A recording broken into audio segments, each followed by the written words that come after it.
চট্টগ্রামের সাগরিকায় একটি কোল্ড স্টোরেজে আগুনের ঘটনা ঘটেছে। নিয়ন্ত্রণে কাজ করছে ফায়ার সার্ভিসের ৬টি ইউনিট।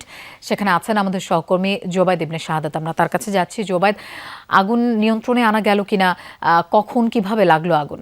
লোপা, আনুমানিক 11:30 নাগাদ এই যে কোল্ড স্টোরেজের সামনে আছে এখানে আগুনটা লাগে এবং আগুনটা লাগার পরে সেটা কিন্তু বেশ ব্যাপক আকারে সে সময় ছড়িয়ে পড়েছিল। যদিও বা এখন ফায়ার সার্ভিসের 6টি ইউনিট প্রথমে ছিল, এখন একটি যোগ দিয়ে মোট 7টি ইউনিট এই কোল্ড স্টোরেজে আগুন নিভানোর কাজটা করেছে এবং এখন অনেকটাই নিয়ন্ত্রণে বলা যায়। তবে ভেতর থেকে এখন আমরা ধোঁয়া বের হতে দেখছি এবং ফায়ার সার্ভিসের যে কর্মীরা আছেন তারা এখনো আপ্রাণ চেষ্টা করে যাচ্ছেন আগুনটা সম্পূর্ণভাবে নিয়ন্ত্রণে আনতে।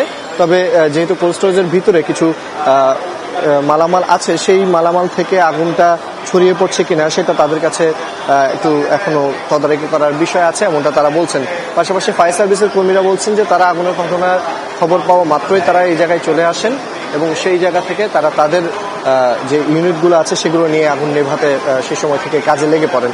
এই মুহূর্তে ফায়ার সার্ভিসের যে কর্মীদেরকে আমরা দেখছি যে তারা এখন বড় একটি হোস পাইপ দিয়ে প্রথমে আগুনটা নেভানোর যে প্রক্রিয়া সেটা চালাচ্ছেন এবং পাশাপাশি ধোঁয়াগুলো যাতে বের হতে পারে সেজন্য বেশ কিছু বড় ফ্যানের মাধ্যমে তারা তাদের যে কার্যক্রম সেটা চালিয়ে যাচ্ছেন। তারা বলছেন যে আগুনের এই তীব্রতাটা এখন সেভাবে নেই, তবে এখনো আগুনের যে জায়গা থেকে সূত্রপাত সেই জায়গাটা যাতে নিয়ন্ত্রণে আনা যায় সেটা তারা এখনো চেষ্টা করছে এবং তারা বলছেন যে অতি দ্রুত হয়তো তাদের এই আগুনের যে ঘটনা সেটা তারা নিয়ন্ত্রণে আনতে পারবে এবং এখন পর্যন্ত তাদের কার্যক্রম চলমান আছে।